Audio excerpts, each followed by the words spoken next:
Dans la pénombre d'un quotidien insipide, Carolina traînait les jours avec la sensation poignante de vivre une vie empruntée, dépourvue de ce éclat qui avait autrefois scintillé dans ses rêves juvéniles. Le mariage avec Eduardo, autrefois un lien prometteur d'affection et de complicité, s'était évanoui dans une routine tiède et désintéressée, telle une flamme vacillante à la merci d'une brise froide. Les mots échangés entre eux avaient perdu leur éclat, remplacés par un silence lourd qui résonnait la distance croissante dans leur cœur. Les gestes, autrefois chargés de tendresse, étaient devenus mécaniques, dépourvus de la spontanéité qui avait nourri les premières années de l'union. Carolina se sentait comme une spectatrice de sa propre existence, prisonnière d'un cycle vicieux d'obligations et d'attentes d'autrui, sans entrevoir un horizon qui lui fasse signe avec la promesse de renouveau. La maison dans laquelle il vivait, autrefois un nid de bonheur et de projets partagés, lui semblait maintenant une prison aux murs invisibles, étouffant tout vestige d'enthousiasme.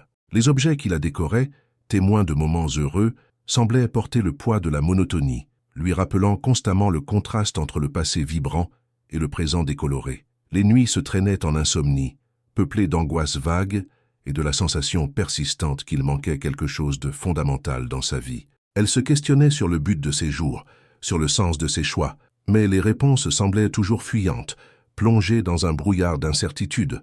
Au travail, la routine bureaucratique et répétitive contribuait à son état d'apathie. Les tâches, autrefois stimulantes, étaient devenues ennuyeuses, et l'interaction avec les collègues, autrefois engageante, lui semblait désormais superficielle et vide. Carolina aspirait à un projet qui éveillerait sa passion, à un défi qui la ferait se sentir vivante et productive, mais ses tentatives de trouver quelque chose qui la motive butaient sur une barrière de désintérêt et de manque d'opportunités. La sensation de simplement faire acte de présence attendant la fin de la journée devenait de plus en plus oppressante. Dans ces moments d'introspection, Carolina se surprenait à revivre des souvenirs de l'enfance et de la jeunesse, des temps où la vie lui semblait remplie de possibilités et de promesses.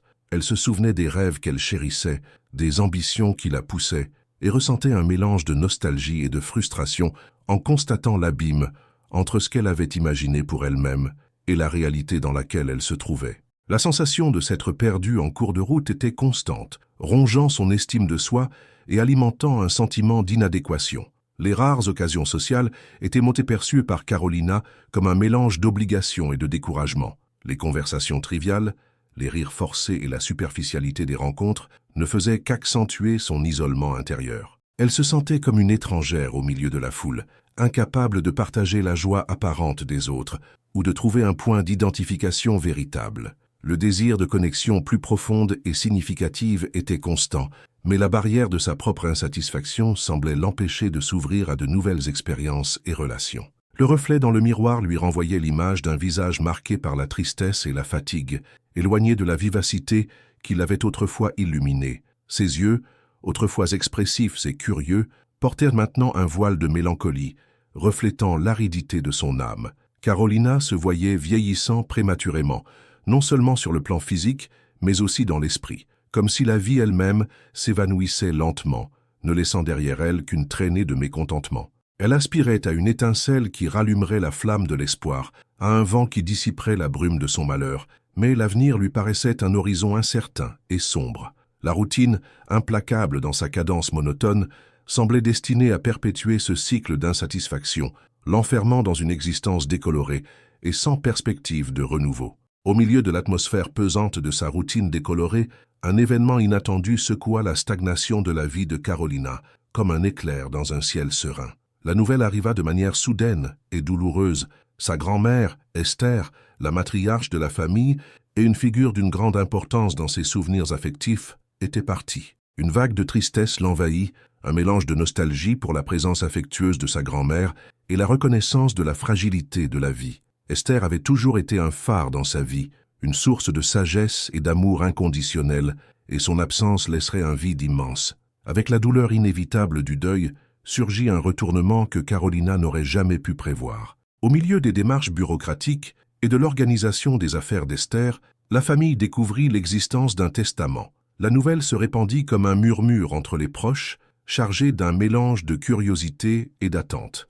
Pour Carolina, la mention du testament apportait avec elle une vague sensation que peut-être, en ce moment de perte, il pourrait aussi y avoir la graine d'une nouvelle direction, bien qu'elle ne sache pas exactement à quoi s'attendre. La lecture du testament fut marquée par une atmosphère tendue et silencieuse. Les membres de la famille se réunirent, chacun avec ses propres espoirs et spéculations sur ce qu'Esther aurait décidé pour son héritage. Carolina, assise dans un coin, observait le mouvement avec un cœur serré, plus concentrée sur le souvenir affectueux de sa grand-mère que sur toute attente matérielle. Elle se souvenait de ses étreintes chaleureuses, de ses conseils avisés et de son sourire accueillant, et elle sentait qu'aucun héritage ne pourrait jamais remplacer sa présence. Puis, la révélation surprenante, Esther avait laissé à Carolina une vieille maison située à Santa Lucia, un petit municipio à l'intérieur des terres. La propriété apparemment modeste et nécessitant des réparations n'a pas suscité le même enthousiasme chez les autres héritiers, qui espéraient probablement des biens de plus grande valeur financière. Pour Carolina, la nouvelle a été accueillie avec un mélange d'étrangeté et un léger fil de curiosité. Elle se demandait pourquoi sa grand-mère avait choisi justement cette maison pour lui laisser. Quel était le sens de ce geste inattendu? Eduardo, quant à lui, n'a pas pu dissimuler sa déception. Il espérait un héritage qui pourrait apporter un soulagement financier au couple ou peut-être leur offrir une vie plus confortable. La nouvelle de la vieille maison à la campagne l'a profondément irrité. Dans un accès de colère, exacerbé par la frustration de ses attentes, il a proféré des mots cruels contre Carolina, l'appelant inutile et l'expulsant de la maison qu'il partageait. Les mots, chargés de rancœur et de mépris, ont frappé Carolina comme un coup physique, la laissant sonner et le cœur brisé. Ce moment douloureux a marqué la rupture définitive d'un mariage déjà au bord de l'effondrement, scellant la fin d'un chapitre de sa vie et la propulsant de manière abrupte et inattendue vers un chemin nouveau et incertain. Seule et démunie, Carolina se retrouvait face à la perspective de la maison héritée, le seul endroit qui, en ce moment de turbulence, semblait lui offrir un refuge, bien que incertain et inconnu.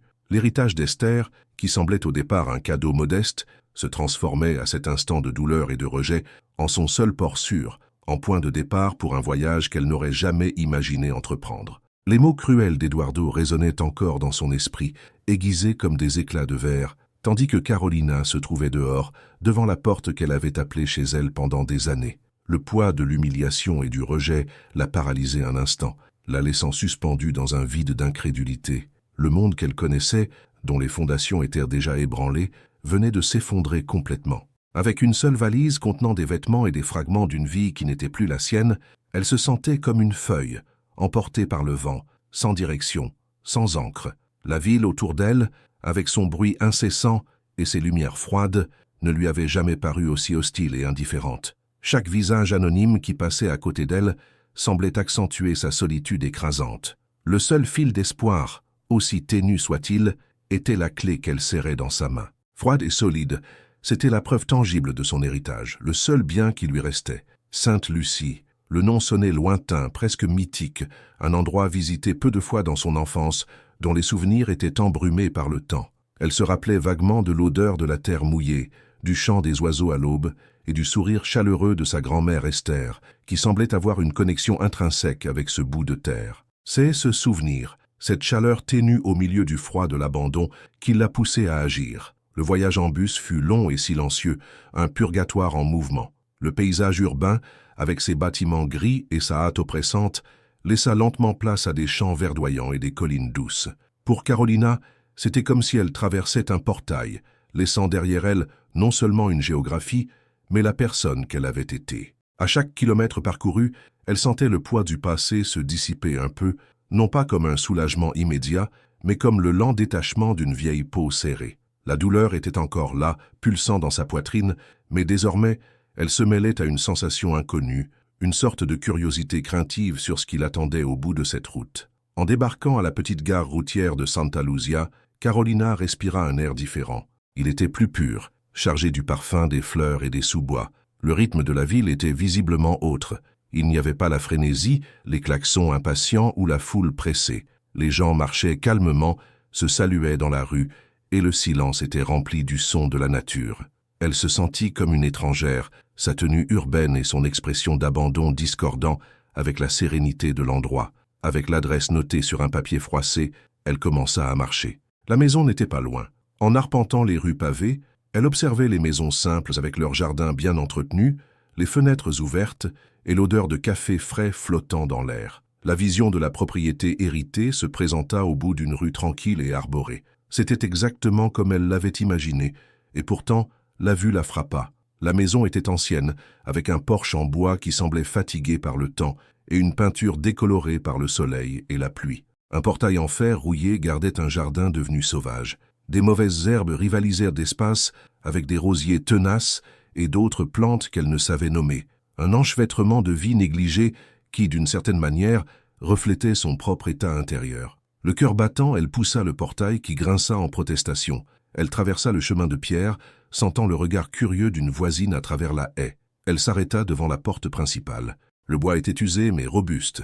Elle respira profondément, l'odeur de poussière et de bois ancien se faisant déjà sentir. Elle inséra la clé dans la serrure. Le son métallique tournant sembla résonner non seulement dans le calme de la rue, mais au fond de son âme. C'était le son d'un nouveau départ, terrifiant et irrévocable. La porte s'ouvrit, révélant la pénombre d'un intérieur suspendu dans le temps. Des meubles recouverts de draps blancs semblaient des fantômes endormis. La poussière dansait dans les rayons de lumière qui filtraient par les fissures des fenêtres, et flottant dans l'air, un arôme presque imperceptible, mais indiscutable, un mélange d'herbes sèches, de terre et de souvenirs. Là, arrêtée sur le seuil de son nouveau et unique refuge, Carolina sentit le poids de toutes ses pertes, mais aussi pour la première fois depuis de nombreuses années, la sensation de posséder quelque chose qui lui appartenait vraiment.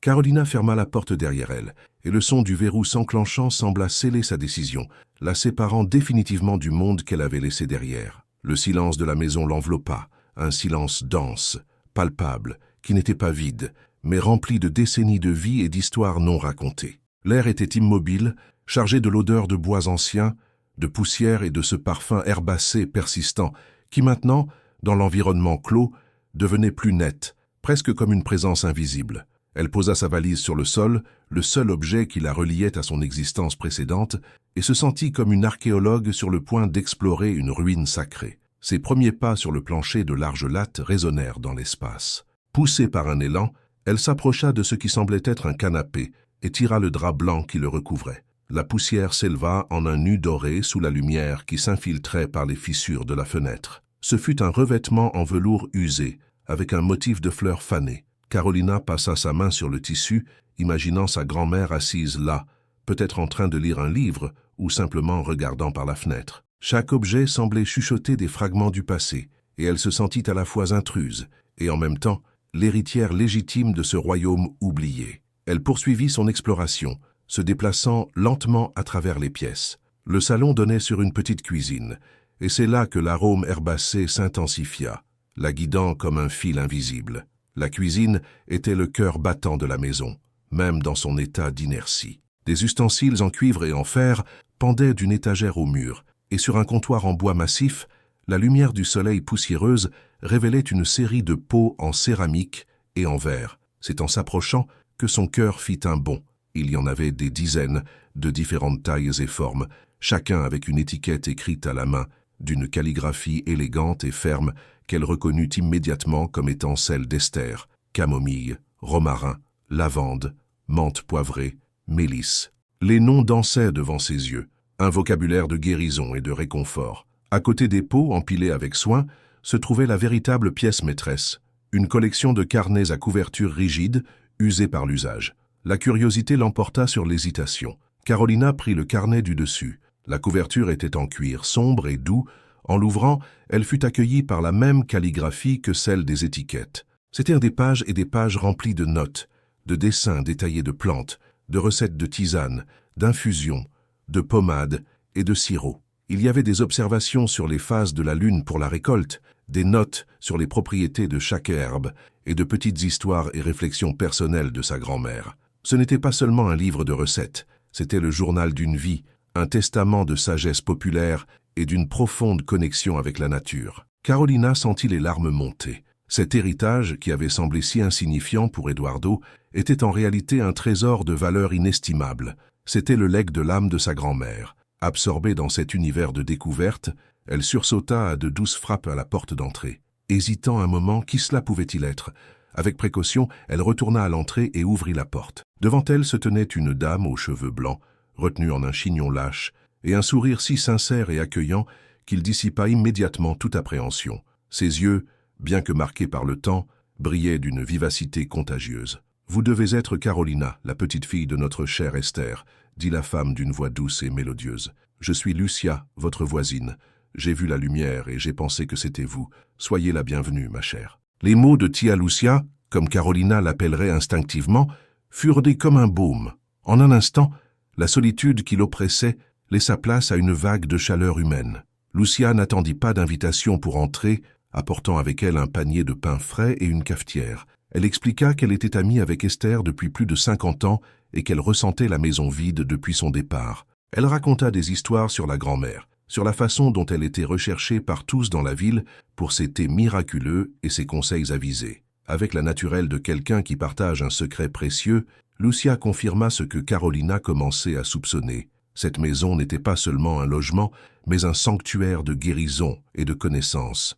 Et Esther n'était pas seulement une grand-mère, mais une gardienne de ce savoir. Debout au milieu de la poussière et des fantômes du passé, tenant le carnet de sa grand-mère et sentant l'arôme du café de Lucia, Carolina comprit qu'elle n'était pas arrivée à une impasse, mais au véritable point de départ. L'arôme du café frais, fort et accueillant, se mêla à l'odeur de poussière et d'herbe, créant une atmosphère surréaliste dans la vieille cuisine. Assise à la table rustique, Carolina tenait la tasse chaude entre ses mains, sentant la chaleur s'infiltrer dans sa peau et apaiser le tremblement qui l'habitait encore. Devant elle, Tia Lucia bavardait doucement, ses mots tissant un portrait vivant et affectueux d'Esther. Chaque histoire partagée était comme un coup de pinceau de couleur sur une toile grise, révélant la grand-mère non seulement comme une figure familiale, mais comme le pilier d'une communauté. Carolina entendit comment Esther apaisait les coliques des bébés avec son thé de fenouil, comment elle soulageait les maux de tête des travailleurs avec des compresses de lavande, et comment son thé à la mélisse était un baume pour les âmes anxieuses qui frappaient à sa porte. « Elle ne vendait pas, vous savez ?» expliqua Lucia avec un regard mêlant admiration et nostalgie. Elle échangeait. Un thé contre une bonne conversation, un onguent contre quelques fruits de saison, un conseil contre un sourire. Elle disait que la guérison n'a pas de prix, qu'elle est un échange d'énergie entre la terre et les gens. Cette maison, ma fille, était un port sûr pour beaucoup de gens. Ces révélations redimensionnaient tout. Carolina regarda autour d'elle, au mur qui semblait autrefois juste vieux et qui semblait maintenant imprégné de générosité. L'héritage prenait une profondeur qu'elle peinait à comprendre. Il ne s'agissait pas d'un bien abandonné, mais d'un centre d'affection et de soins devenu orphelin. Quand Lucia se dit enfin au revoir, promettant de revenir le lendemain pour aider avec le nettoyage, Carolina sentit qu'une petite lumière s'était allumée en elle, une flamme fragile, mais persistante. De nouveau seule, mais plus solitaire, elle retourna à ses cahiers. Le sentiment était maintenant différent. Ce n'était pas seulement de la curiosité, c'était de la révérence. Elle feuilleta les pages avec un soin presque liturgique, absorbant les dessins détaillés et la calligraphie précise. C'est alors qu'elle aperçut, nichée entre les pages du premier volume, comme s'il attendait patiemment d'être trouvé, une enveloppe jaunie scellée à la cire. En lettres élégantes et légèrement tremblantes était écrit son nom, pour ma chère petite fille, Carolina. Son cœur s'emballa. Ses mains tremblèrent en rompant le sceau. À l'intérieur, une seule feuille de papier pliée, exhalant le même parfum herbacé que la maison. La voix de sa grand-mère sembla jaillir des lignes, claires et aimantes, comme si elle chuchotait à ses côtés. « Ma chère Carolina, si tu lis cette lettre, c'est que tu as trouvé le chemin du retour à la maison. Non pas à ma maison, mais à la tienne. Je sais que tu ne peux peut-être pas comprendre maintenant, et je sais que ton cœur est probablement lourd. Je t'ai observé de loin pendant longtemps et j'ai vu ton esprit s'étioler, comme une plante qui ne reçoit pas de soleil. J'ai vu la lumière dans tes yeux s'éteindre peu à peu, et cela m'a fait plus de mal que n'importe quelle maladie. C'est pourquoi je t'ai laissé cette maison. D'autres ne verront que des murs vieux et un jardin rebelle. Ils verront ce qui n'a pas de valeur monétaire. Mais je t'ai laissé ce qui est le plus précieux, un but. Le véritable héritage ne se trouve pas dans le titre de propriété, ma petite fille. Il se trouve dans ses cahiers, dans le savoir qu'il renferme. Il est dans la terre de ce jardin, qui attend patiemment des mains qui s'en occupent. Je t'ai laissé l'indépendance de fleurir, la force qui vient de la terre et la sagesse de guérir, d'abord toi-même, et ensuite, peut-être, les autres. Ne sois pas pressé. Apprends à écouter le silence de cette maison. Ressens l'arôme de chaque herbe. Lis ces pages non seulement avec les yeux, mais avec l'âme. C'est ton sanctuaire maintenant, un endroit pour te retrouver et te reconstruire, loin des bruits qui t'ont rendu sourde. J'ai confiance en toi, j'ai toujours eu confiance. Avec tout mon amour éternel, ta grand-mère, Esther. » Les larmes que Carolina versa n'étaient plus de tristesse ou d'auto-apitoiement, c'étaient des larmes de soulagement profond et de gratitude écrasante. Chaque mot de la lettre était une pièce qui s'imbriquait dans le puzzle de sa vie, expliquant le sentiment de décalage, validant son malheur et, plus important encore, lui offrant une permission aimante de recommencer. Sa grand-mère l'avait vu. Esther l'avait réellement vu derrière la façade d'un mariage d'apparence et d'une vie qui ne lui convenait pas. Carolina serra la lettre contre sa poitrine, ressentant une connexion avec sa grand-mère plus forte que jamais. Elle regarda autour d'elle, et la poussière et l'abandon se transformèrent en potentiel. Les toiles d'araignée dans les coins n'étaient qu'un signe que la vie devait être tissée à nouveau. Le jardin sauvage n'était pas une tâche ardue, mais une invitation.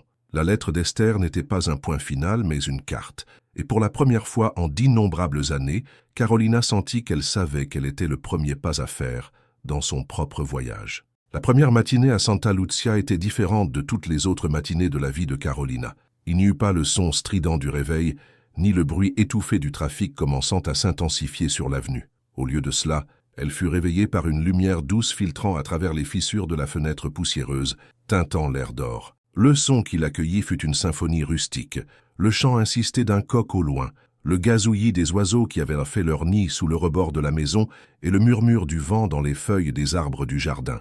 Pour la première fois en des années, elle ne se réveilla pas avec une sensation de poids sur la poitrine, mais avec une tranquillité intérieure à la fois étrange et bienvenue. La veille avait été un tourbillon d'émotions, mais la lettre d'Esther avait fonctionné comme une boussole, lui donnant un cap. Poussée par une énergie renouvelée, Carolina savait exactement par où commencer. Avant de déchiffrer les secrets des carnets, elle devait honorer l'espace qui l'accueillait. Elle devait transformer ce sanctuaire endormi en un foyer. Et ainsi, elle commença la tâche herculéenne du nettoyage, qui devint un rituel de purification, tant pour la maison que pour son propre âme. Elle ouvrit toutes les fenêtres, permettant à l'air frais et à la lumière du soleil d'envahir les pièces, chassant l'obscurité et l'odeur de moisi. Elle tira les draps blancs des meubles avec des gestes fermes, comme qui dévoilent un avenir. La poussière des années flotta, et elle la combattit avec une énergie qu'elle ne savait pas posséder. Elle frotta le sol, nettoya les vitres, polit les bois. Chaque mouvement était un acte d'appropriation.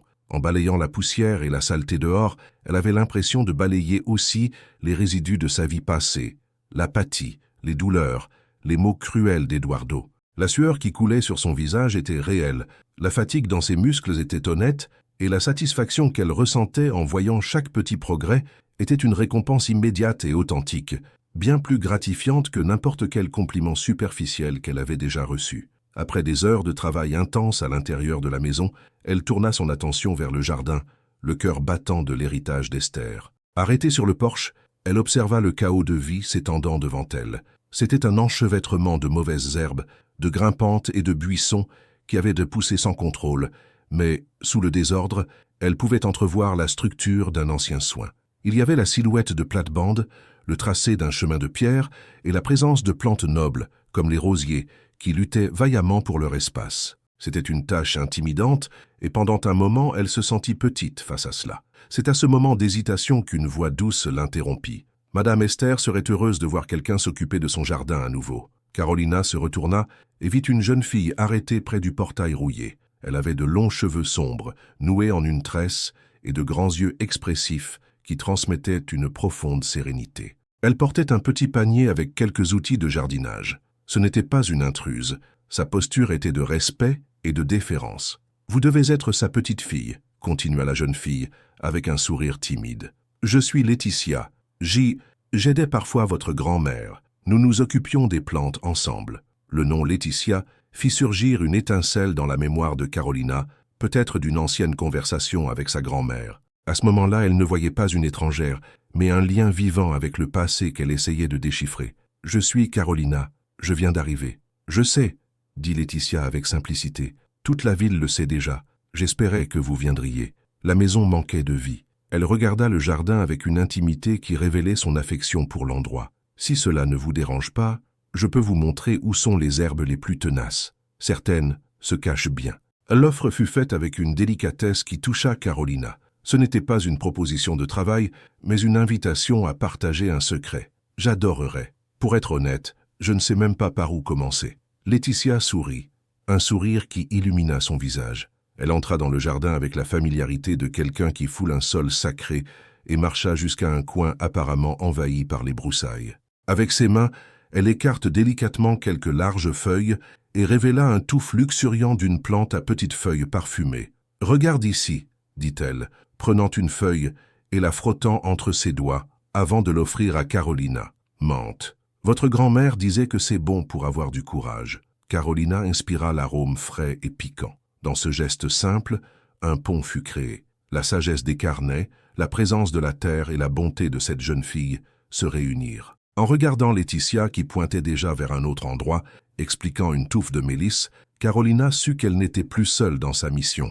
L'héritage d'Esther n'était pas un fardeau à porter, mais une graine à cultiver, et elle venait de trouver la première et la plus importante partenaire pour ce voyage. Les jours qui suivirent se déroulèrent dans un nouveau rythme, une cadence dictée par le soleil et la terre. Le partenariat entre Carolina et Laetitia fleurit de manière aussi naturelle et organique que les plantes qu'elles prenaient maintenant soin.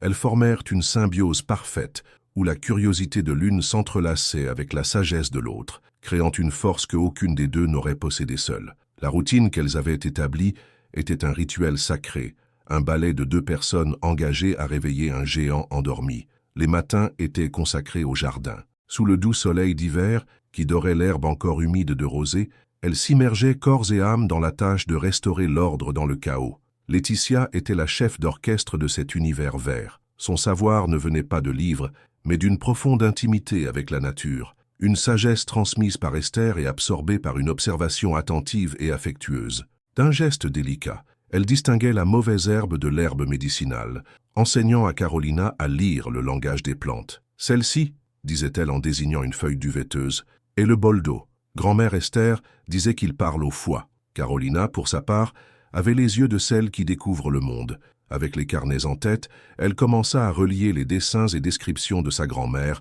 avec les plantes vivantes que ses mains touchaient maintenant. « Alors c'est le Plectranthus barbatus qu'elle décrit à la page 12, » murmurait Carolina, ressentant un frisson en voyant la théorie se matérialiser dans ses mains. Le travail était ardu. Elle creusait, désherbait, enlevait des pierres et préparait la terre avec un compost que Laetitia avait appris à faire avec Esther, en utilisant des restes de feuilles et d'écorce. Pour Carolina, chaque muscle douloureux à la fin de la journée était un témoignage de son effort, une douleur réelle et productive qui contrastait violemment avec la léthargie de sa vie précédente. Ses mains, auparavant douces et habituées seulement au clavier et au papier, étaient maintenant calleuses et sales de terre, et elle ne s'était jamais sentie aussi fière d'elle. L'après-midi, lorsque le soleil devenait plus fort, leur sanctuaire se déplaçait vers la cuisine. L'espace, désormais propre et organisé, s'était transformé en un laboratoire alchimique. C'était ici que le deuxième acte de leur collaboration se déroulait. Carolina, avec son esprit méthodique, était la gardienne des carnets. Elle lisait à voix haute les instructions précises d'Esther, déchiffrant l'écriture, comprenant les mesures et les temps de chaque processus. Laetitia était l'exécutante, l'artisane. Ses mouvements étaient fluides et sûrs, hérités de la mémoire d'avoir observé Esther d'innombrables fois. Le carnet dit de sécher les branches de romarin suspendues dans un endroit sombre et aéré, lisait Carolina. Laetitia, sans hésiter, était déjà en train d'attacher les petits bouquets avec une ficelle, expliquant « Grand-mère les accrochait toujours aux poutres du grenier. Elle disait qu'ici, ils rêvent sans être dérangés par le soleil. » Ensemble, elles organisèrent les pots, créèrent de nouvelles étiquettes plus lisibles basées sur les notes d'Esther et commencèrent à traiter les premières récoltes du jardin revitalisé. L'arôme de la maison avait changé. L'odeur de poussière avait été remplacée par une fragrance complexe de lavande, de menthe, de camomille et de romarin, le parfum du but. Un après-midi particulièrement froid, elles décidèrent d'essayer la première recette complète, un thé de la sérénité, que Esther décrivait comme un câlin pour l'âme. La recette demandait une combinaison exacte de camomille, passiflore et mélisse. Avec une révérence presque enfantine, elles mesurèrent les feuilles sèches, suivant la proportion indiquée. L'eau fut chauffée dans une vieille bouilloire en fer, et lorsqu'elle fut versée sur les herbes dans la tasse, la vapeur qui s'éleva apporta avec elle une promesse de paix. Elles s'assirent à la table de la cuisine, chacune tenant sa tasse. La première gorgée fut un moment de révélation silencieuse. Le goût était délicat, floral et profondément réconfortant. Laetitia ferma les yeux et sourit. « Ça a le goût de ma grand-mère », murmura-t-elle. Pour Carolina, Ce thé était plus qu'une boisson. C'était la preuve concrète de sa capacité. C'était le résultat de son travail, la matérialisation de l'héritage, le premier fruit de sa nouvelle vie. À cet instant, la guérison qu'elle cherchait n'était plus un concept abstrait. Elle avait le goût et la chaleur de ce thé. Au milieu du dialogue constant entre l'encre des carnets et la terre du jardin, Carolina et Laetitia ne faisaient pas seulement revivre l'héritage d'Esther. Elles commençaient, sans le savoir, à tisser le leur. Le succès du thé de la sérénité ne resta pas confiné aux murs de la cuisine. La première personne à le goûter, en dehors de ses créatrices, fut tante Lucia, qui reçut une petite portion dans un pot en verre, noué avec un ruban de raffia, comme un précieux cadeau. Sa réaction fut la validation qui scella la confiance du duo. En goûtant le thé, les yeux de Lucia se remplirent de larmes. « Ma sainte Vierge », murmura-t-elle, la voix étouffée. « C'est Esther, le goût est le sien. C'est comme recevoir un câlin de ma vieille amie. » Cette phrase, chargée d'émotion et de nostalgie, fut le plus grand prix que Carolina et Laetitia pouvaient recevoir. La nouvelle, comme c'est souvent le cas dans les petites villes, se répandit à la vitesse du vent. Tante Lucia en parla à une amie qui souffrait d'insomnie, et Laetitia, avec la permission de Carolina, prépara un petit échantillon du thé et l'apporta à la voisine. Le résultat fut une nuit de sommeil paisible, la première en mois. Bientôt, d'autres personnes commencèrent à frapper timidement à la porte de l'ancienne maison d'Esther, non plus par simple curiosité, mais avec une espérance renouvelée, cherchant un soulagement, un réconfort, un écho de la sagesse qui manquait tant à la ville. Elles ne voulaient pas acheter, elles voulaient partager un souvenir, un soin. Carolina et Laetitia se retrouvèrent à préparer de petites quantités de différentes mélanges décrites dans les carnets, chacune pour une finalité spécifique. Elles écoutaient les histoires des gens, leurs petits mots et leurs grandes préoccupations, et se sentaient de plus en plus connectées à cette toile de vie. C'est lors de l'une de ces après-midi, alors qu'elle transcrivait l'une des recettes les plus complexes d'Esther dans un nouveau carnet, pour préserver l'original, qu'une idée commença à germer dans l'esprit de Carolina. Les carnets étaient un trésor fini. Le papier était ancien, l'encre pouvait s'estomper. Ce savoir était trop vaste pour rester confiné à quelques dizaines de pages. « Laetitia », dit Carolina en regardant son amie qui séparait soigneusement des pétales de calendula, « que penses-tu de créer un carnet que tout le monde puisse lire ?» Laetitia la regarda, sans comprendre. « Qu'est-ce que tu veux dire? Un autre carnet? »« Non, un carnet numérique, un endroit sur Internet, un blog, » expliqua Carolina. « Nous pourrions mettre les photos des plantes que nous cultivons, raconter l'histoire de ta grand-mère, partager certaines des recettes les plus simples. Ainsi, son savoir ne reste pas ici. Il voyage. Nous honorons son esprit, qui était celui du partage. » L'idée illumina le visage de Laetitia. Elle, qui avait grandi dans un monde où le savoir était transmis oralement et par la pratique, fut fascinée par la possibilité d'immortaliser les enseignements de sa mentor d'une manière si vaste. Ensemble, elles passèrent la nuit à planifier. Le nom apparut presque instantanément, un choix évident et parfait, Herbe de Veau Esther. Carolina, avec sa familiarité avec le monde numérique, s'occupa de la partie technique. Laetitia, avec son regard aiguisé et sa sensibilité, aida à choisir les meilleures photos, celles qui capturaient l'âme de chaque plante. Le premier post fut un hommage. Il racontait l'histoire de la maison, de l'héritage inattendu et de leur mission de sauver le legs d'une femme sage. Elles publièrent la photo d'une tasse fumante, du thé de la sérénité, à côté du carnet original d'Esther. En cliquant sur le bouton « Publier », elles ressentirent un mélange d'euphorie et de nervosité. C'était comme si elles ouvraient les portes de leur sanctuaire au monde. La réponse initiale fut chaleureuse et locale. Des gens de Santa Luzia et des villes voisines commencèrent à suivre le blog, laissant des commentaires affectueux. Mais ensuite, quelque chose d'inattendu se produisit. Un blogueur de bien-être d'une capitale du Sud-Est découvrit Herbe de Veau Esther et fut charmé par l'authenticité de l'histoire. Il écrivit un article louant le projet et l'effet fut immédiat et écrasant. Du jour au lendemain, le nombre de visiteurs explosa.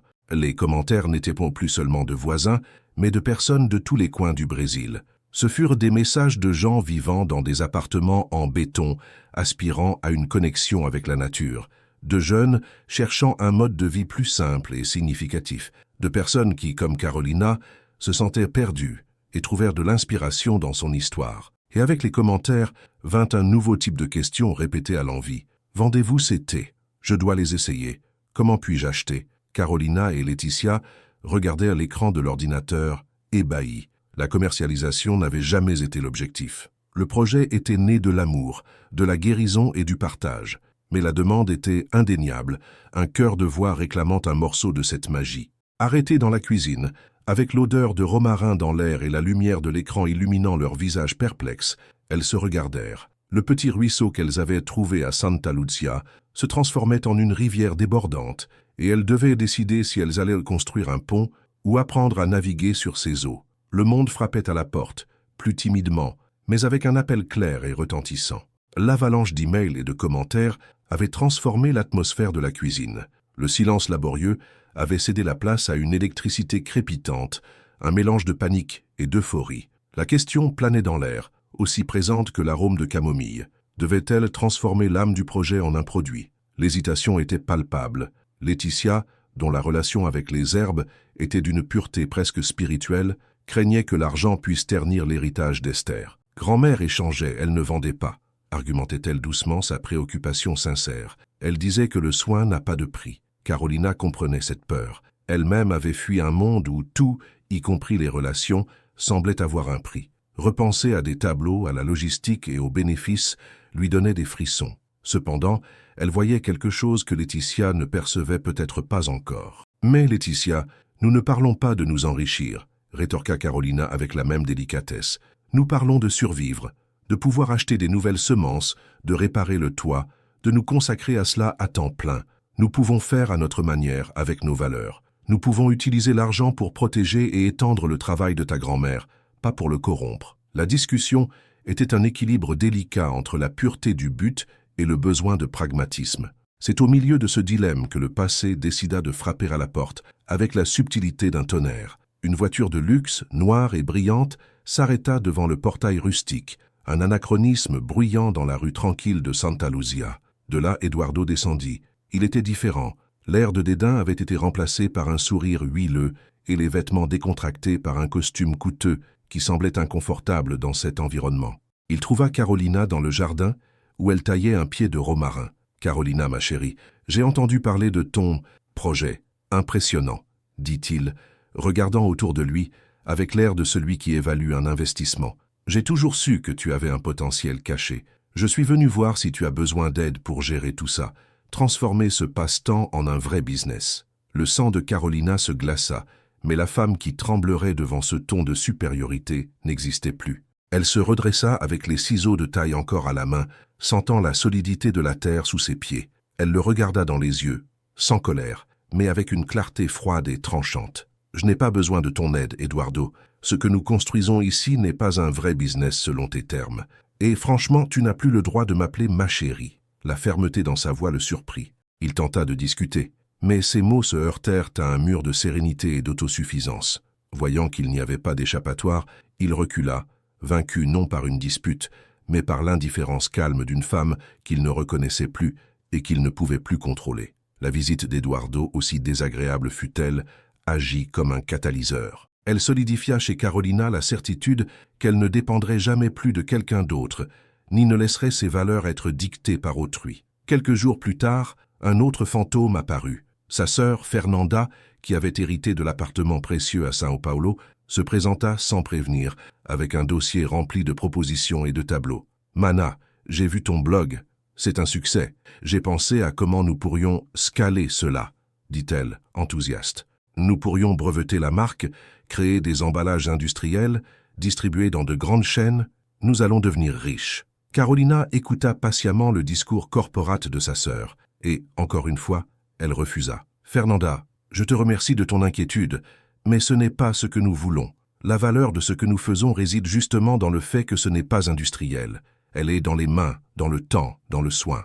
Elle est dans cette maison. » Le refus de s'allier à l'opportunisme d'Eduardo et à la cupidité de Fernanda fut libérateur. Ce furent les dernières chaînes qui se rompirent. Cette nuit-là, assise avec Laetitia sur le balcon, sous le ciel étoilé de Santa Lucia, la décision mûrit enfin et devint claire. « Nous allons le faire, » dit Carolina, « mais à notre façon. » C'est alors que Laetitia, qui avait tout observé en silence, eut l'épiphanie qui définirait leur avenir. Ses yeux brillèrent d'une idée simple et révolutionnaire. « Carole, et si au lieu d'envoyer les thés aux gens, nous invitions les gens à venir prendre le thé ici ?» Elle désigna le balcon spacieux. « Nous pourrions mettre quelques petites tables ici. Les gens pourraient venir, sentir l'odeur du jardin, voir où les herbes poussent. Ce serait une maison de thé, la maison de thé de grand-mère Esther. Le silence qui suivit fut rempli d'un sentiment de perfection.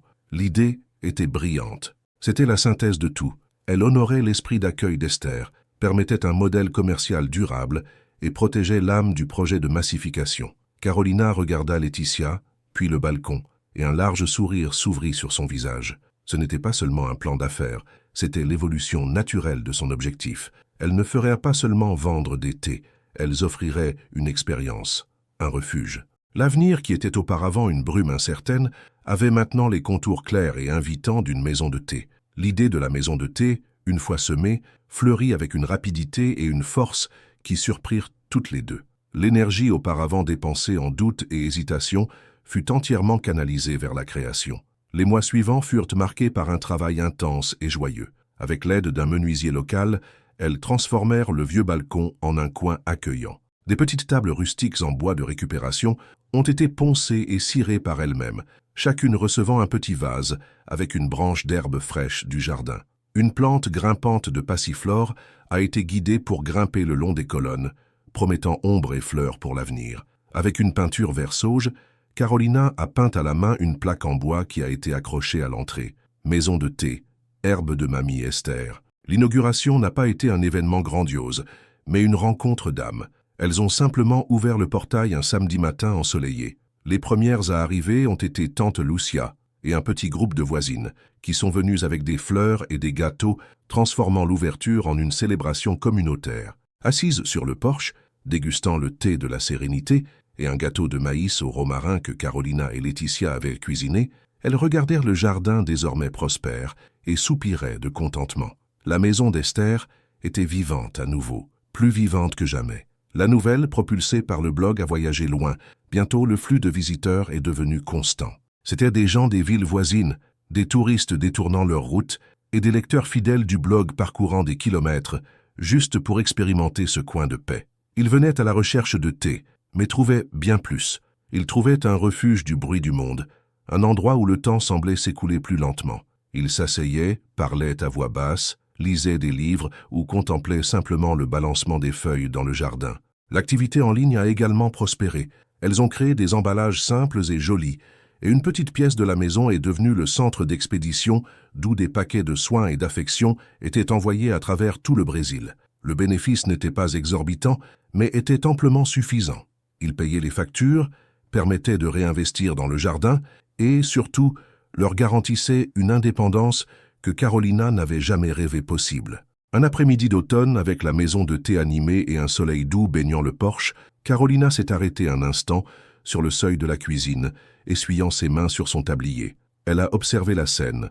Laetitia, avec un sourire, expliquant à une cliente la différence entre la mélisse et la citronnelle. Un jeune couple lisant côte à côte, mains enlacées sur la table, tante Lucia à sa table favorite, tricotant tranquillement. Un sentiment écrasant de gratitude l'a envahi, aussi chaud et réconfortant que la vapeur s'élevant des tasses. Elle a finalement compris, dans toute sa plénitude, le sens de la lettre de sa grand-mère. Le véritable héritage n'avait pas été la propriété, les pots ou même les carnets. L'héritage avait été l'opportunité. C'était la clé d'une porte qui la ramènerait à elle-même. L'héritage d'Esther était la preuve qu'il était possible de construire une vie avec un but, une vie où le travail et la joie n'étaient pas des choses opposées, mais entrelacées comme les vignes de la plante grimpante sur le porche.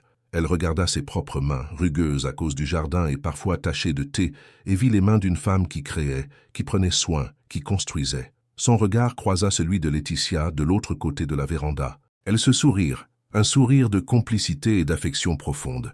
Dans cette jeune femme, Carolina trouva la sœur que la vie ne lui avait pas donnée, une partenaire dont la force tranquille était le contrepoids parfait à sa propre détermination récemment découverte. Elles n'étaient plus seulement les petites filles de l'héritage d'Esther, elles en étaient les gardiennes actives, les réinventrices.